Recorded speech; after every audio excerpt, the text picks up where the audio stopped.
tell you that people shouldn't care to hear my opinion, man. You know, I'm a dumb redneck. I haven't watched enough. I didn't have a phone for 18 months. I've had one for 4 months and don't have social media. I hate to be the artist that's that aloof, but I've become so disconnected from what's happening. And I'm just not I grew up in a house of like insane pandemonium and like I didn't even know politics were real until I was in my mid-20s in jail. Like, that's how disconnected. When you grow up in a drug addict household, you think we like have common calls about what's happening in world politics? Like, we're just trying to find a way to survive, man, you know? And I have a lot to say about it, and I'm going to in the next week, and everybody's going to hear exactly what I have to say about it in the most loud and clear way I've ever spoken in my life. So I look forward to it. Thank you for bringing it up.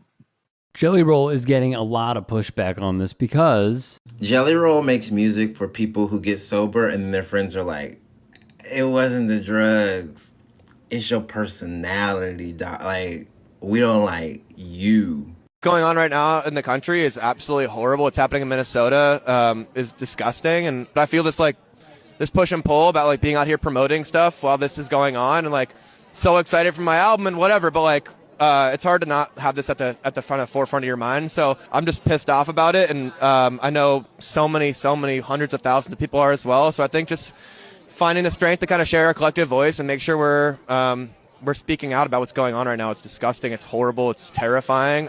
We need to start organizing at a bigger level, and people that have an opportunity to speak out against what ICE is doing across the country and in Minneapolis right now, like, that's the motivation. Let's get loud, making sure we're not hiding from how horrible it feels, and like accept it, letting that in, and then speaking out against it. Noah Kahn showed how easy it is to speak out. This award is an important reminder in the belief that artists can be a force for real, lasting change. And this award is especially meaningful to me because this year it will benefit Upstream USA, which is an organization doing quiet, powerful, and often unseen work. Upstream partners with healthcare providers to make sure people can access contraception and reproductive healthcare when and where they need it, without judgment, without barriers, and without politics getting in the way of basic human dignity. I started the Fund for Good with the goal of creating a more just and fairer world for the women and young girls who come to my shows across the globe. I wanted to ensure that when they leave a concert, they're leaving feeling a little closer to fulfilling their own dreams. Access to care isn't abstract. It's about whether someone can decide if and when to start a family. It's about economic stability, educational opportunity, and personal freedom. Music has always been about more than sound. It's about connection, it's about telling the truth, and it's about showing up for one another, especially when it's uncomfortable or inconvenient. With the horrifying violence and injustice our government is inflicting upon people in Minnesota, now more than ever, we must use our platforms, no matter the size, to amplify more than our own voices.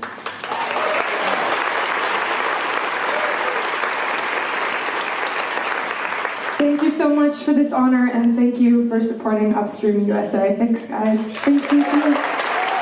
As did Olivia Rodrigo. I really wanted to say guys, but I think they needed some couth on the carpet or something. I'm a little couthless, ruthless. But I think everybody, we're too powerful of a group to all be in the room at the same time and not make some kind of statement in our country. So yeah, it's brainless to me.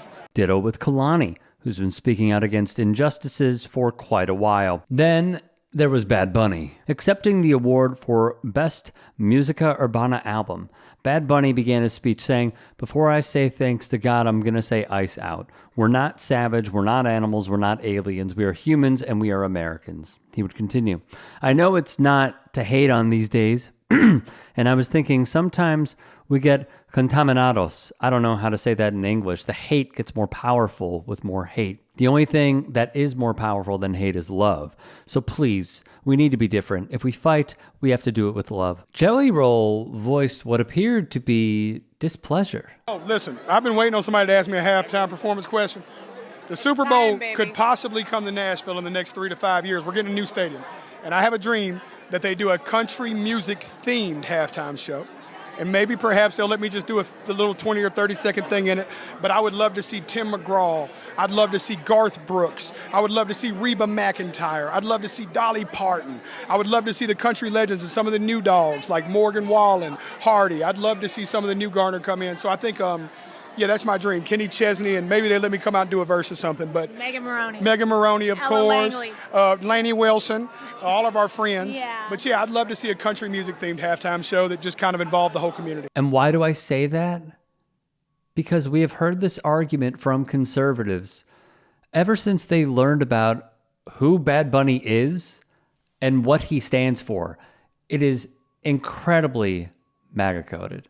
Benito, meanwhile, bagged 3 Grammys last night, including Album of the Year. Someone else who won a Grammy? That would be Billie Eilish.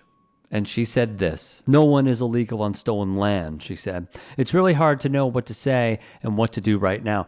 I just feel really hopeful in this room, and I feel like we just need to keep fighting and speaking up and protesting, and our voices really do matter, and the people matter." Before she departed the stage, she declared F ICE. When Olivia Dean won Best New Artist, her speech went as follows: "For me, I never really imagined that I would be up here, let alone nominated."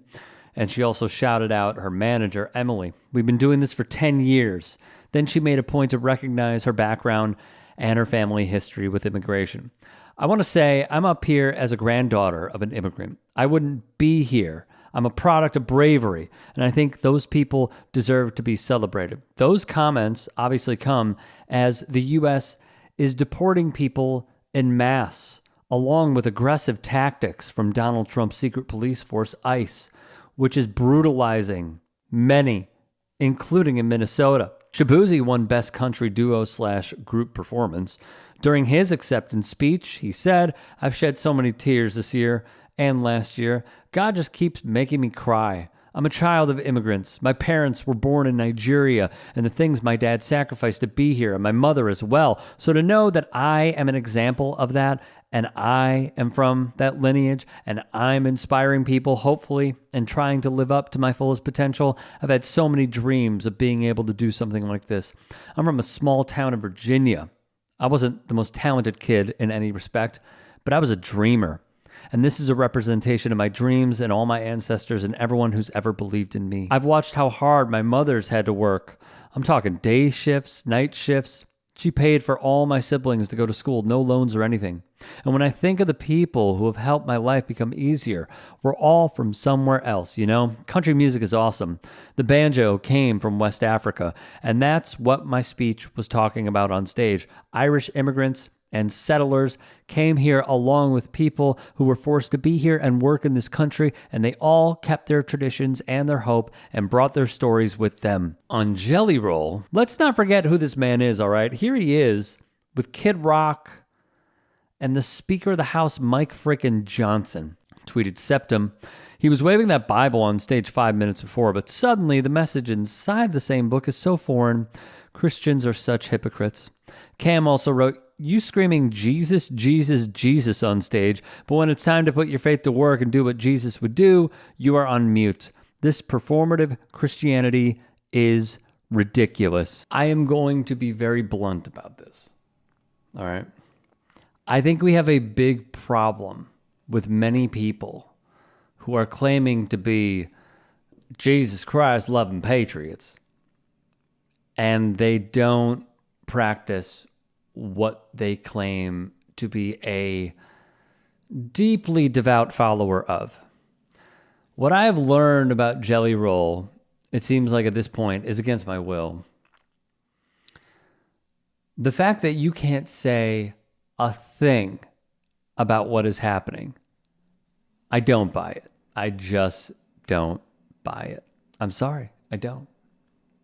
You're telling me this man blames not having access to social media on being completely unaware of everything that is happening. Does he not own a television? This is the biggest story right now in the United States. Everyone and their mothers knows about it. My 98-year-old grandmother knows about it. I don't buy this excuse, and you shouldn't either, because what it is a cop-out. He doesn't want to speak on it, so that's why he gave that response. It's BS. Pay attention, man. Don't fall for this stuff. They're blowing smoke up your behind. Between all the answers that we have seen from Jelly Roll, just don't buy it, please. If you can and are willing, please become a paid member here at TYT Sports.